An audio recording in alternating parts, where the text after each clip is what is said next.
Evet kıymetli dostlar, tekrar huzurlarınızdayız. Birbirinden değerli seydalarımız, alimlerimiz, hocalarımız bu gece stüdyomuza konuk oldular. Bizlere şeref verdiler. Allah razı olsun bir kez daha kendilerinden. Ben bu sefer sözü Ömer Faruk Korkmaz hocama vermek istiyorum. Kıymetli üstadımız Dünya Alimler Birliği'nin rolünü, hizmetlerini, fonksiyonlarını anlattı. Değerli Abdülhab hocam da sağ olsun Türkiye'deki bir şubesi olan UMAD'ın bazı hizmetlerini, UMAD'ın fonksiyonlarını anlattı.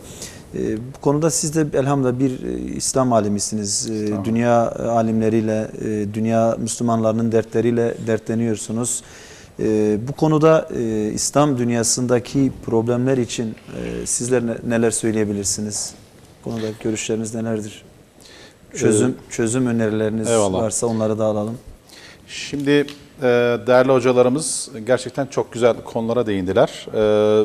Ben de aşağı yukarı olaylara bakışımız hemen hemen aynı. Benim de aynı. Ancak ben bütün bu verilen rakamlara rağmen, yani Dünya Alimler Birliği'nin 95 bin alim üyesi, 54 tane işte kuruluşun Alimler Birliği bünyesinde olmasına rağmen bu rakamın çok yüksek görünüyor olsa bile ben hala Müslümanların yeterli alimlerin olmadığını düşünüyorum. Yani yeterince alimimiz yok. Çünkü 2 milyar Müslümandan bahsediyorsak 95 bin alimin yeterli olmadığını düşünüyorum. Bu birinci problem. İkinci problem ise var olan alimlerin de istenilen düzeyde olmadığını düşünüyorum. Dolayısıyla buradan kaynaklanan iki tane problemimiz var. Birincisi Müslümanlar bilgi kaynağı olarak Kur'an ve sünneti ve Kur'an ve sahih sünneti kullanmıyorlar bugün. Yani Müslümanlar bilgiye ulaşmak istedikleri zaman, doğru bilgiye ulaşmak istedikleri zaman akıllarına Kur'an ve sahih sünnet gelmiyor. Mesela sosyal bilimlerle ilgili, hayata dair, ekonomiyle ilgili, siyasete dair kararlarını verirken dürüstçe biz Kur'an bu konuda ne diyor, sahih sünnet bu konuda ne diyor gibi bir söylem akıllarına gelmiyor. Genelden bahsediyorum. 2 milyar Müslümandan bahsediyorum. Sadece Türkiye'deki 80 milyondan bahsetmiyorum. Evet. Şimdi bunun sebebi şu. Yeterli düzeyde alim olmayınca ve o alimlerin kalitesi de yeterli olmayınca Müslümanları bu şekilde eğiten kadroların olmaması bu eksikliği beraberine getiriyor. Birinci problemimiz bu. Dolayısıyla bizler Müslümanız ama camide kadar Müslümanız. İbadetlerimiz, günlük ibadetlerimiz kadar Müslümanız. Sosyal hayatın dışında bir inanç sistemine sahibiz. Böyle bir problemimiz var. Dolayısıyla yanlış dini anlama biçimi ve hayatın dışında bir dini anlama biçimi bizi geriyor. Sosyal hayatla dini hayat arasında bir gerginlik oluşturuyor.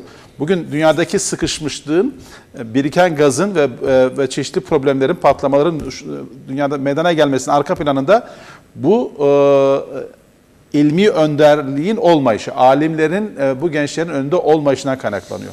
Birinci problem bu. Bir problemimiz daha var, o da şu.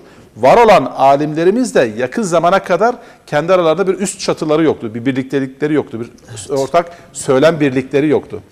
Allah razı olsun kendisinden ki 2004'lerde, ki bu uzun yıllardan beri tartışılan bir eksiklikti ama 2004'lerde Allame Yusuf Karadavi kendi arkadaşlarıyla birlikte ittihadı kurmuşlar ve bize bugün uluslararası bir kuruluş hediye etmişler.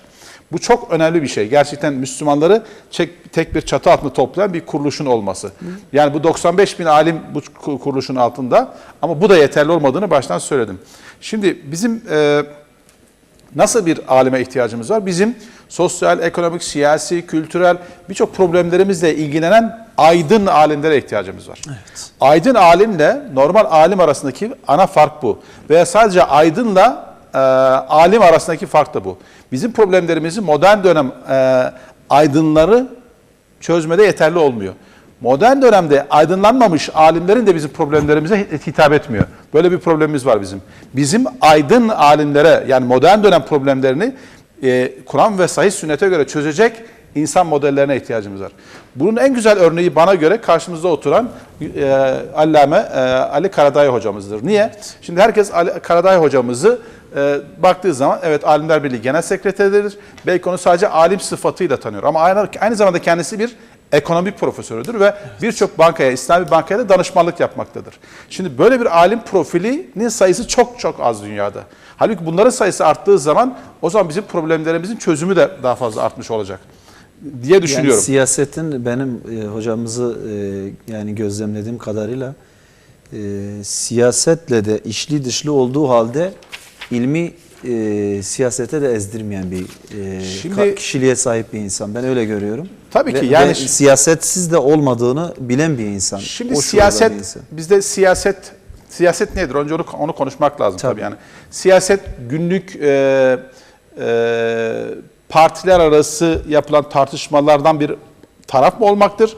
Yoksa ümmetin genel problemleriyle ilgili bir siyasi duruş mu sergilemektir? İşte onu Veya aşmak lazım. Yani mesela bir alim bütün partileri yönlendiren, danışmanlık yapan, onların yanlışlarını düzeltmeye çalışan ve bütün partilerin, siyasi partilerin de rahatlıkla görüşünü alabileceği bir statüde olmalı, güçlü bir pozisyonda olmalı.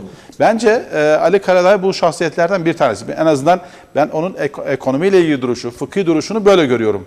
Yani her konuya müdahil olmayan ama aynı zamanda sorulduğu zaman da görüşünü net söyleyen ve bütün Müslümanları da kardeş gören bir alim profili. Bu başka bir şey. İşte burada aydın alim tipi Portresi çıkıyor ortaya. portresi dediğimiz şey bu. Türkiye'de bu ihtiyacı en çok Türkiye'de hissediyoruz. Çünkü Türkiye'de bizim elhamdülillah ilahiyat fakültelerimiz var. Kaliteli insanlar yetiştiren medreselerimiz var. Ancak bu aydın alim profilini yetiştirmekte epey daha çalışmalar yapmamız gerekiyor. Bu bağlamda belki bir bakıma bir umut olabilir. Çünkü Türkiye'de belki ilk defa bu kadar aydınla, geniş çerçevede, bu kadar evet. aydınla, ilahiyatçıyla medrese hocasını bir araya getiren bir kuruluş olması itibariyle son derece önemli bir iş yapıyor.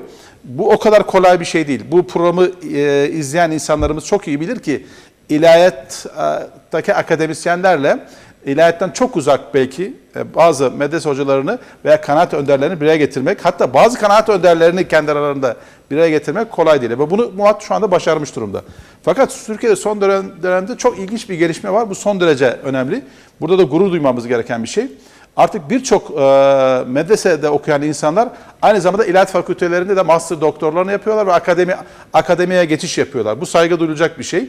Bunun önünü kapama yerine buna daha fazla imkanlar sağlamak lazım diye düşünüyorum. Öbür taraftan ilahiyatlardan da ilahiyat fakülteleri de daha fazla Arapça öğrenmeye başladı. Artık ilahiyat fakültelerinde Arapça hazırlık sınıfları var. Özellikle Türk ilahiyatçıları İslami ilimlerle sosyal bilimleri hemen hemen paralel götürdükleri için çözümleri de daha sosyal oluyor. Daha gerçekçi oluyor. Yani bizim ana problemlerimizden bir tanesi, ki bu Arapçası şöyle bir ifade ediyorlar buna.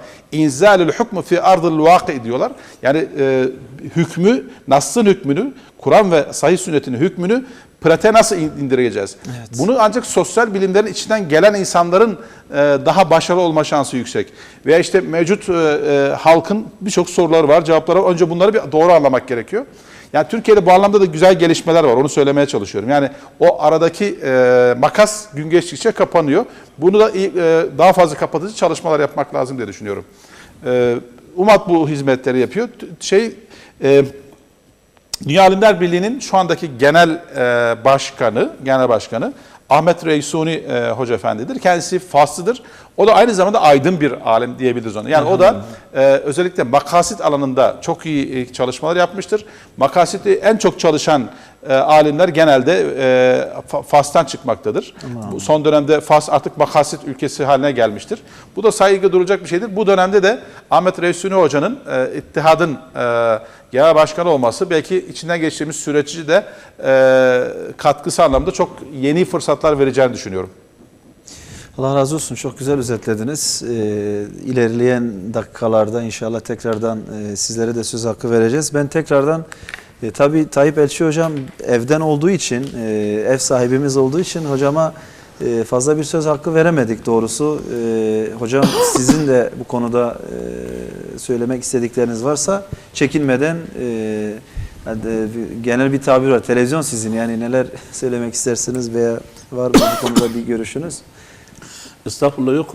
Ben doğrusu böyle güzel misafirleri bulmuşken, onları burada misafir ederken özür dilerim. Estağfurullah. Hiçbir şey söylememize gerek yok. Sadece biz hocamıza tercümanlık yapalım. İnşallah. Yeterlidir. Tamam. O zaman ben kıymetli üstadımıza tekrar sorayım. Benim yalnız asıl soruma geçmeden önce benim kendi sorum bu. Üstadımız hakikaten Yani bütün dünya ülkelerine mi bu kadar yoğun gidiyor? Yoksa yani ben hocam hızına yetişemiyorum. Ben hocamı sürekli Türkiye'de görüyorum. Yani sadece hocam ben 4-5 defa Diyarbakır'da görmüşüm. Yani hocamıza bir su getirelim inşallah. Üstadi نراكم في تركيا كثيرا الحمد لله وأنتم يعني لكم وبين تركيا علاقة ممتاز جدا فهل أنتم أيضا يعني تدورون العالم كثيرا كتركيا أم يعني وما دور تركيا يعني في مسافراتكم؟ صح بارك الله. أولا تركيا لها طعم خاص وخاصة اسطنبول نعم لها عبق التاريخ وهو بلد الجلال والجمال. حينما يأتي الإنسان إلى اسطنبول كأنه يتذكر ويعيش حوالي تقريبا 800 سنة 700 سنة من تاريخنا المجيد. فلذلك زيارتنا إلى تركيا زيارة طبيعية بالإضافة إلى صلتي الطيبة مع حقيقة تركيا بكل مكونات تركيا الحمد لله، بدءا من فخامة الرئيس علاقتنا طيبة، وكذلك مع كثير من العلماء والسياسيين، وكذلك مع مكونات هذا البلد الطيب، وعلاقتنا أيضا ممتازة قديمة مع منطقة شرق تركيا وكذلك مع علمائهم، حتى ليس الآن من خلال جدي الشيخ عمر القرداخي كان معظم أو عدد كبير من علماء المنطقة أخذوا الإجازة إما من جدنا أو من تلامذة جدنا. كذلك أيضا علاقتنا القوية أظن أستاذ عمر أشار حسب ما فهمت، أنا أجمع أيضا بين قضايا الجانب العلمي والجانب حقيقة الطريقة النقشبندية. طريقة النقشبندية مولانا خالد النقشبندي ذو الجناحين رحمة الله عليه هو من ولد في بلدي في قريتي حتى، وتتلمذ وتعلم على يدي الشيخ عبد اللطيف القرداخي وتبين أن الشيخ عبد اللطيف القرداخي كان اسمه موجود في سجلات شيخ الإسلام كما قال لي دكتور المفتي السابق رحمي ياور يا رحمي ياران، وأيضا أراني قال كان هو وكيل جدنا الكبير قبل يعني 9 أجداد يعني جدي التاسع كان وكيلا لمشيخة الإسلام على ولاية موصل. فهذه العلاقات حقيقة لا يمكن وكيل شيخ الإسلام من العثمانيين يعني طبعا كان العراق تتكون من 3 ولايات. ولاية موصل تبدأ من موصل وتأخذ كل مناطق الآن التي تسمى كردستان العراق أو شمال العراق كلها من كركوك إلى آخر إيران كلها. حوالي الآن عدد هذه الولاية في حدود تقريبا 15 مليون نسمة. كانت ولاية واحدة. ولاية ثانية ولاية بغداد والوسط. ولاية ثانية ولاية بصرة التي كانت تصل الخليج كلها. هكذا كانت تقسيمات الإدارية. فأنا قصدي لكن وأنا مع ذلك حقيقة كثير التجوال بحكم عملي، وليس بس أيضا للجانب العلمي أيضا للجانب الاقتصادي. أنا يعتبر يعني أحد الخبراء في هذا المجال كما قال أخي الحبيب فهمت منه دكتور عمر، وأنا حقيقة شاركت حتى في وضع بعض القوانين الإسلامية للدول الغربية مثل بريطانيا لما جاءوا حوالي 4 من كبار مستشارين وهكذا. وأيضا أنا عرضت على فخامة الرئيس أستاذ أردوغان مشروع كيف نستطيع خلال 10 سنوات أن تخف أو يخف الاعتماد على دولار من خلال عملة دولية لا أقول يعني تقضي على الدولار، هذا لا نقصدها، لكن مشابهة ومقارنة. ووضعت جدولا وأعمالا والاستفادة من ذلك من خلال تقنيات وعفوا تقنيات البلوك تشين كما يسمون، وهي تقنيات جدا متطورة نستطيع أن نستفيد منها في كثير من الأمور.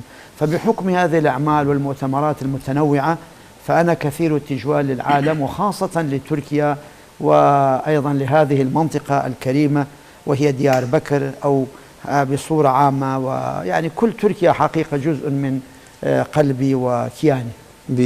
باللغة المردينية نعمت سلام يا أستاذنا. أي والله أهلا الله وسهلا. يسلمكم inşallah. Tercüme hocam. Bir de buyurun. özetleyeyim.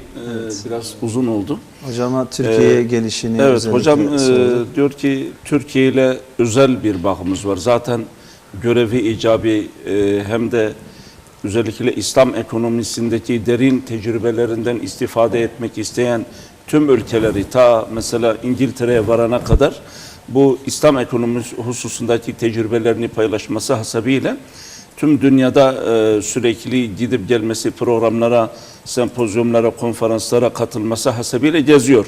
Ama Türkiye gerçekten diyor ayrı bir sevgim, bir muhabbetim var.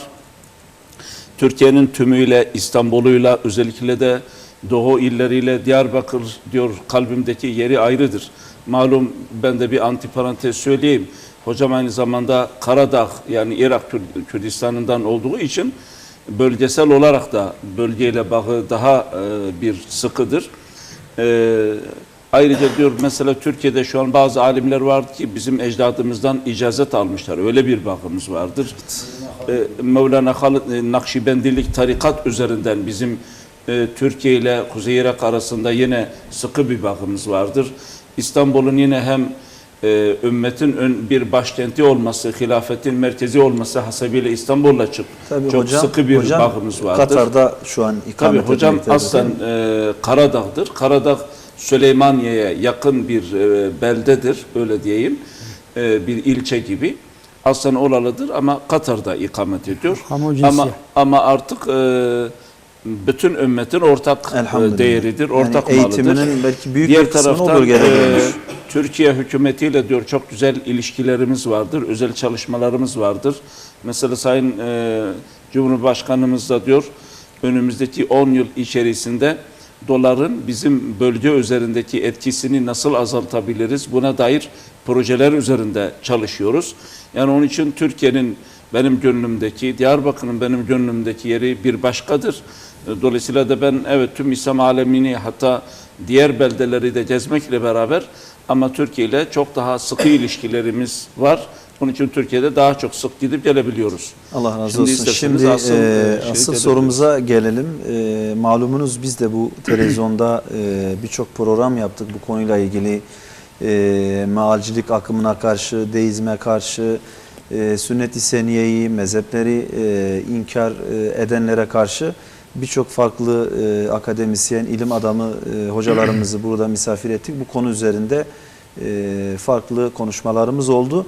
Dünya Alimler Birliği'nin özellikle sünnetin teşrii konusunda sünneti inkar edenlere karşı nasıl bir tavır sergiliyor? Bu konuda var mı çalışmaları? Veya ben şunu da eklemek istiyorum. Yani sünnet inkarcıları gerçekten sadece Türkiye'de mi bu kadar yoğun şu an bir mücadele içerisinde yoksa dünya genelinde böyle bir akım şu an dünyayı kasıp kavurmakta mıdır? Bunu dilerseniz hocamıza arz شيخي العزيز يقول في هذه السنوات الأخيرة نحن نشاهد أنه في تركيا يوجد هجمات على تشريع السنة وخرج بعض الرجال باسم رجال الدين أنهم يقولون القرآن يكفي لنا ولا نحتاج إلى السنة وحتى السنة الصحيحة غير موجود ولو كان موجودا نحن لا نحتاج في فهم القرآن والعمل بالإسلام لا نحتاج إلى السنة يعني وليس للسنة حكم تشريع. وسؤال آخر أسأل الشيخ ما هو رأي الشيخ باسم أنه ممثل الاتحاد العالمي للعلماء المسلمين ما هو رأي الشيخ وما هو رأي الاتحاد وأضيف إليه سؤال آخر فهذه الهجمات على السنة هل هذا مختص بتركيا أم في العالم الإسلامي جميعا هذه الهجمات موجودة تفضل مشكورا رحم بسم الله الرحمن الرحيم حقيقة لما ننظر إلى خريطة العالم الإسلامي نجد أن أعداء الإسلام بجميع أصنافهم وجدوا فرصة الآن بسبب التفرق والتمزق وانشغال المسلمين وجدوا فرصة للانقضاض على أيضا الجانب الفكري والجانب التأصيلي والجانب الأساسي في هذا الدين كل بأنواع يعني الهجمات ضد الإسلام كل واحد يأخذ طرفا من هذا الجانب. فمنهم من يهاجم على الإسلام السياسي كما يقولون، رغم أننا ما عندنا شيء اسمه إسلام السياسي، إحنا عندنا إسلام واحد، وليس عندنا لا إسلام سياسي ولا إسلام سياحي، إسلام واحد يشمل السياسة ويشمل الاجتماع، وإن صلاتي ونسكي ومحياي ومماتي لله رب العالمين. ومنهم من يهاجم على قضية الجهاد بمعناه الحقيقي، ومنهم من يهاجم على قضية الاقتصاد، يقول لا يوجد اقتصاد في الإسلام، ومنهم. وأخيرا هم لا يستطيعون، طبعا هذه فكرة ليست جديدة، هي فكرة المستشرقين حقيقة، فكرة من 1000 سنة، لم يستطيعوا أن ينالوا من القرآن الكريم، لأن القرآن محفوظ ولا أحد يستطيع أن ينال منه، ولكن وجدوا بعض الفرص للهجوم على السنة النبوية المشرفة. ولكن حقيقة الهجوم على السنة النبوية المشرفة مباشرة تعود على القرآن الكريم، لأن القرآن الكريم هو المبين والسنة هي المبينة. فإذا نحن شلنا أو حذفنا من هذا الدين الجانب المبين، فكيف يفهم المبين؟ الأمر الآخر، أنا وجدت في القرآن الكريم أكثر من 150 آية تتحدث عن وجوب طاعة رسول الله صلى الله عليه وسلم، وأنه هو المسؤول والمكلف ببيان القرآن الكريم، وأنه إلى آخرها. 150 وجدت 150 آية. مثلا على سبيل المثال، أطيعوا الله وأطيعوا الرسول، قول سبحانه فلا وربك لا يؤمنون حتى يحكموك فيما شجر بينهم، حتى يحكموك. وطبعا هذا ليس هذا الحكم خاصا بعصر الرسول صلى الله عليه وسلم، وإلا ليس الإسلام كاملا ولا شاملا، إنما لفترة زمنية. يحكموك بشخصك في حياتك وبسنتك في مماتك. كذلك أيضا القرآن الكريم حتى أسند إليه التحليل والتحريم بنص القرآن الكريم في سورة الأعراف، حينما بين الله سبحانه وتعالى هذا الرسول لبقية الأمم ماذا قال؟ النبي الأمي الذي يجدونه مكتوبا عندهم في التوراة والإنجيل يأمرهم بالمعروف وينهاهم عن المنكر ويحل لهم الطيبات ويحرم عليهم الخبائث. طيب أخي الكريم، بالله عليكم يا مسلمون، إذا نحن لا سمح الله حذفنا السنة، كيف نستطيع أن نصلي؟ طيب شو معنى إذا أنتم يقول ممكن نحن نأخذ بالسنة الفعلية؟ طيب هذا اليوم، طيب لماذا تأخذون بالسنة الفعلية ولا تأخذون بالسنة القولية؟ مثلا إذا حذفنا من الزكاة، كم آية في الزكاة؟ آيات أم الحج خذوا مناسككم عني، يعني ربما في الحج شوية فيها تفاصيل. نعم. حقيقة نعم. لكن بالنسبة للزكاة ليس هناك أي تفصيل في كيفية النصاب والترتيبات والشروط والضوابط والأشياء التي تجب فيها الزكاة، وما كذلك الصلوات وهي ركن الثاني من أركان الإسلام.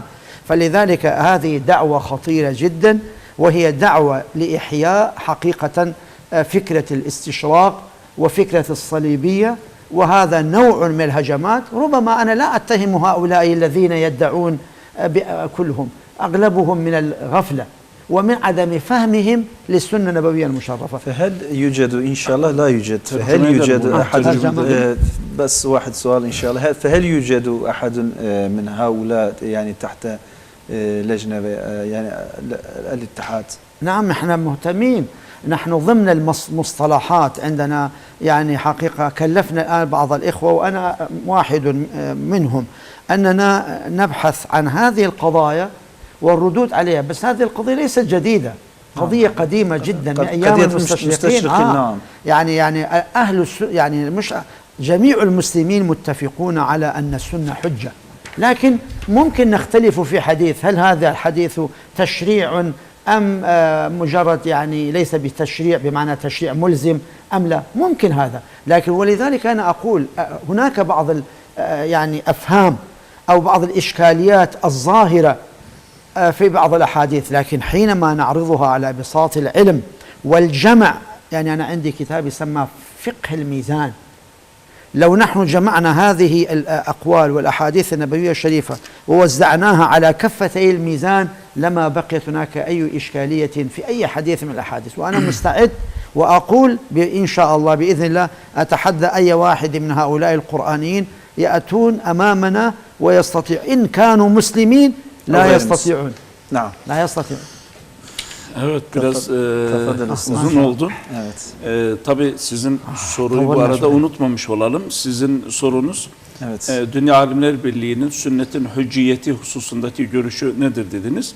Hocam da şöyle izahat ediyor. Bugün İslam alemine baktığımızda İslam aleminin dağınık olması hasebiyle bir ümmet birliğinin bulunmaması sebebine binaen İslam düşmanları bunu bir fırsat bulmuşlar ve her biri bir taraftan İslam'ın bir vechesine, bir şubesine saldırmakla meşguller.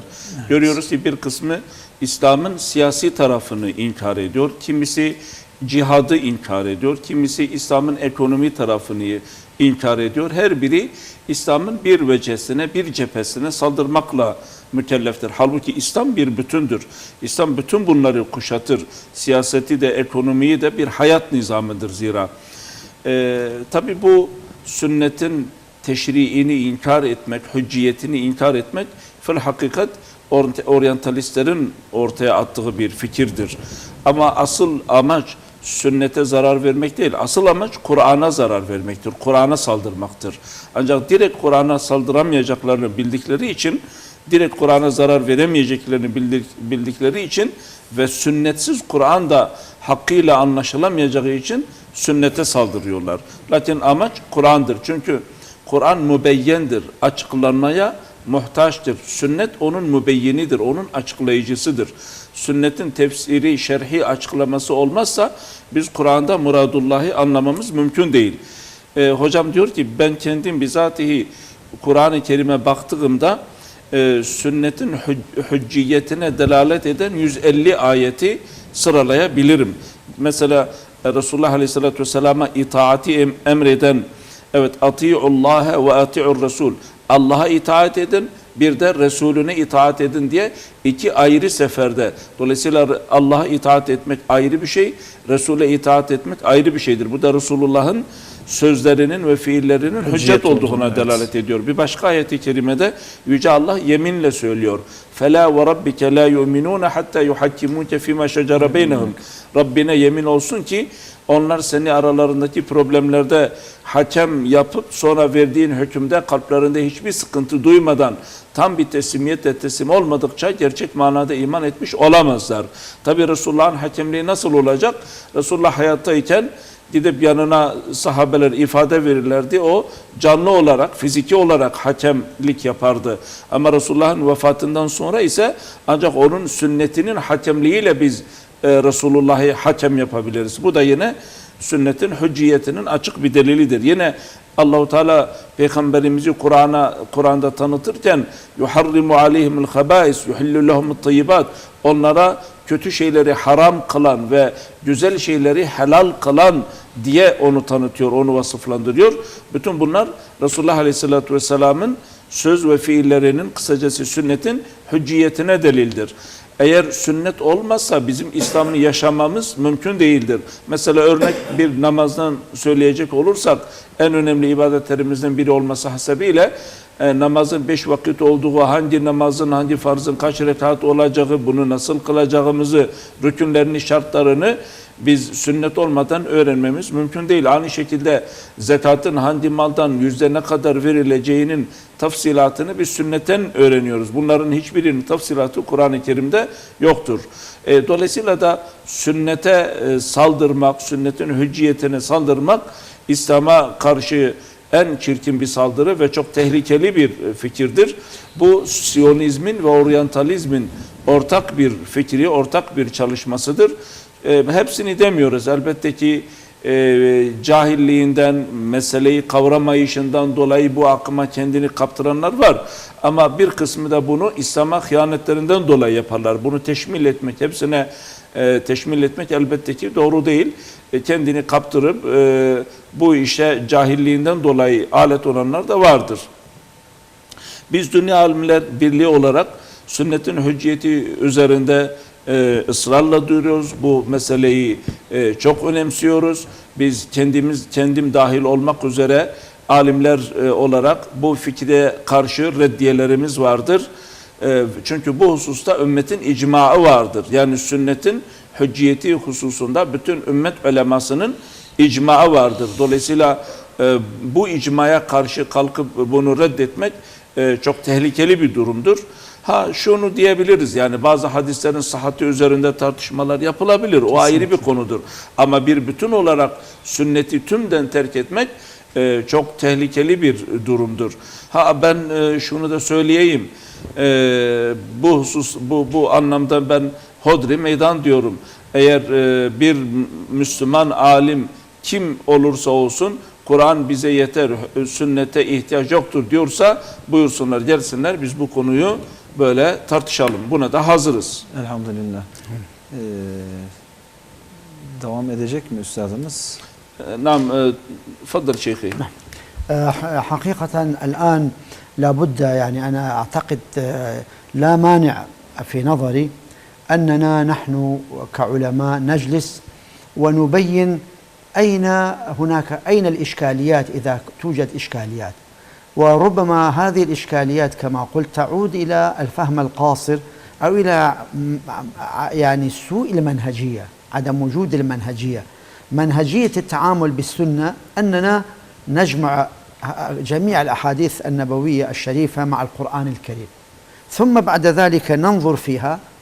لما ننظر نظرة شمولية إلى القرآن الكريم وإلى السنة، وخاصة وفق فقه الميزان، نوزعها على كفتي الميزان. أنا إلى الآن ما وجدت أي إشكالية تبقى إذا نظرنا نظرة معتبرة ونظرة دقيقة ونظرة عميقة. Bence burada sorun nerede? Biraz bunun üzerinde durmak gerekir. Sorun şu noktalarda kanaatimce. Bazıları bir bütün olarak İslam'ı anlama, kavrama, sünneti anlama, kavrama hususunda problemleri var. Bir kısmının da metodolojileri hususunda, usul hususunda problemleri vardır. Hatta onun için hocam diyor bizim telif ettiğimiz Fıkhul Mizan isminde bir kitabımız da vardır. Halbuki bir bütün olarak İslam'ı, Kur'an'ı ve sünneti bir araya getirdiğimizde ve gerçek bir fehmle bunu kavradığımızda hiçbir sorun kalmayacağı kanaatindeyim. Evet, süremiz de daralıyor. Ben kısaca yine üstadımıza şunu sormak istiyorum. Yani geçmişte alimlerin bilgi alışverişiyle ilgili sorum olacak.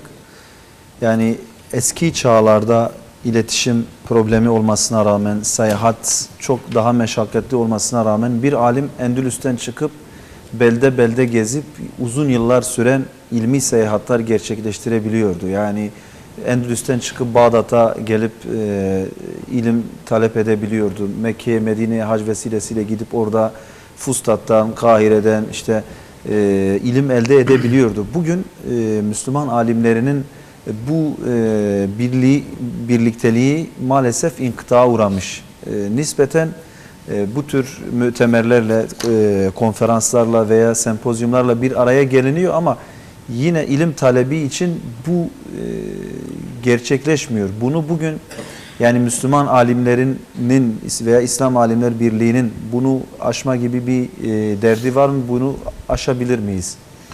Seyahat, ilmi seyahatler. عندما نقرأ ترجمة العلماء القدماء في التاريخ الإسلامي هذا العلماء الأجلاء نرى بأنهم كان لهم رحلات العلم يعني من بغداد إلى مكة إلى مدينة إلى بخارى أو إلى الذي الآن نقول إسبانيا.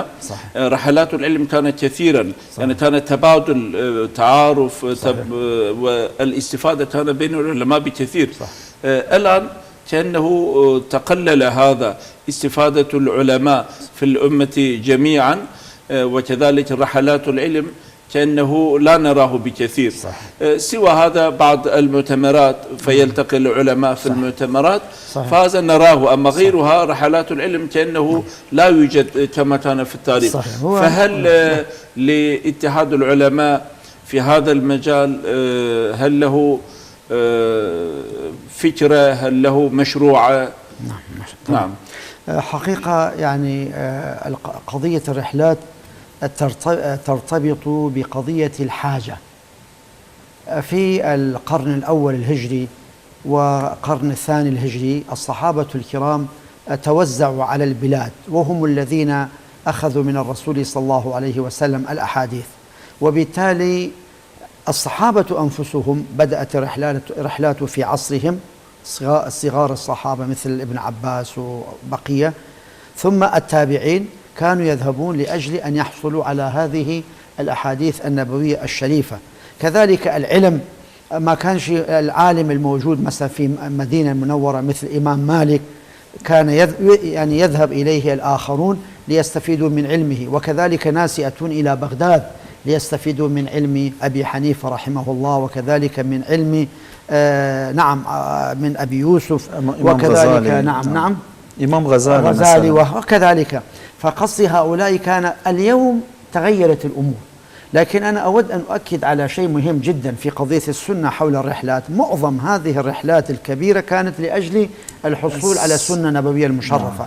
وحقيقة بكرة إحنا عندنا مؤتمر وأنا أتكلم عن هذه المسألة، وتبين لنا من خلال بحوث معمقة جدا جدا للأستاذ الدكتور فؤاد سزجين رحمة الله عليه، أبدع في قضية مهمة جدا تتعلق بالقرآنيين.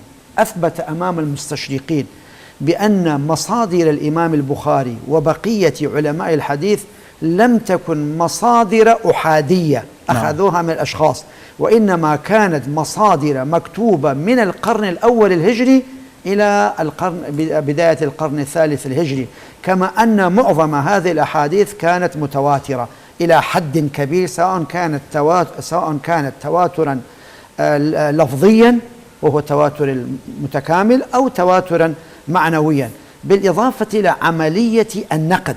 هذه الأمة الوحيدة أمة الإسلام التي لديها الإسناد. هذا الإشكالية، يعني لا يهود عندهم إسناد ولا المسيحيون عندهم، إحنا عندنا إسناد. والإسناد ما هو الإسناد؟ أي أنه وصول الخبر بسند متصل ودراسة كل شخص. عشرات بل مئات من مجلدات ألفت في الجرح والتعديل وفي مراتب الجرح والتعديل. مراتب الجرح وصلت إلى 19 مرتبة، إلى 19 مرتبة. علم الأصول الحديث، علوم الحديث. يعني إمام البخاري يقول: انتقيت هذا الكتاب من أكثر من 600 ألف حديث ورواية، نقاها وما اختار حديثا إلا بعد ذلك صلى ركعتين وهو متوضئ. شوف كم بذل من الجهد، 30 سنة. ولذلك حين يأتي شخص لا يفقه شيئا يقول: لا أنا لا أعتمد على الحديث، هذا حقيقة يعني لا مقبول من الناحية العلمية كما قلت، ولا من الناحية الدينية، ولا من الناحية العقلية، وإنما هدم لما بناه الآخرون. اليوم بالمناسبة يعني الغرب يهتم، أمريكا خصصت مبالغ كبيرة جدا لإحياء تراثها رغم أن عمرها 200 تقريبا 80 سنة بكل ما فيها. وحتى أحد الكتب 50 سنة حاولوا جمع ما يتعلق بعلم الرياضيات في أمريكا، جمعوها وعملوا لها حقيقة تقريبا، وخصصوا لها مبالغ رهيبة جدا جدا لأجل التراث. ونحن عندنا هذا التراث العظيم، وبكلمة واحدة نريد لا سمح الله أن نهدمها. فهذه حقيقة شجرة خبيثة ونبتة خبيثة إن شاء الله لا يمكن أن تنتشر في أمتنا الإسلامية. وكيف نحن نواجه رسول الله صلى الله عليه وسلم إذا قلنا والله أنت لا كلامك معتبر لا سمح الله ولا سنتك معتبرة؟ فليتقي كما قال يعني رب العالمين، حذر هؤلاء الذين يخالفون أمر رسول الله صلى الله عليه وسلم من أن تصيبهم فتنة أو يصيبهم عذاب أليم. فأنا أحذرهم، وإذا كان لديهم جهل أو لديهم حسن النية فليرجع العلماء الأجلاء إلى العلماء الربانيين، وإن شاء الله فاسألوا أهل الذكر إن كنتم لا تعلمون. Naam şeyhim. Kısaca toparlayalım hocam. Toparlayalım inşallah, gerekecek. Yani rahalatul ilim, eskiden ilim hususunda yapılan seyahatlerden bahsettiniz. Tabi bu tarihte bir ihtiyaca binaen yapılan bir seyahatti. Çünkü o zaman daha Resulullah'tan hemen sonra fethedilen beldelere sahabeler dağıldılar. İbn Abbas gibi daha yaşı küçük olan sahabeler vardı. Hem o sahabeler hem tabiinler memleketlere dağılan sahabeleri gidip görüp Resulullah Aleyhisselatü Vesselam'dan dinledikleri hadisleri onlardan dinlemek istiyorlardı, onları derlemek istiyorlardı. Onun için görüyoruz ki mesela İmam Malik Medine'de kalıyordu ama dünyanın dört bir tarafından gelip İmam Malik'ten hadisleri, ilimleri almak istiyorlardı. Bağdat'ta mesela İmam Ebu Hanife vardı, Ebu Yusuf vardı. Dünya, yine İslam aleminin dört bir tarafından gelip onlardan ilim öğrenmek istiyorlardı. Bugün biraz malum durum değişmiştir. Ama rahletlere baktığımızda, seferlere baktığımızda bunların hadis için özellikle yapıldığını görmekteyiz. İşte yarın hocam diyor bir sempozyuma katılacağız. Fuat Sezgin'le ilgili bir Onun sempozyuma duyurusunu da buradan yapmış olalım katılmak hocam. için gelmişiz diyor. Malum yarından itibaren başlayacak ve 17'sine kadar devam eden özellikle Fuat Sezgin, Allah rahmet eylesin, mekanı cennet olsun, İslam aleminin yetiştirdiği gerçekten çok müstesna bir şahsiyeti ve özellikle İslam bilim tarihi hususunda da çok büyük emekleri, eşsiz emekleri olan, bütün bir ömrünü verdiği çok büyük bir bilim adamı.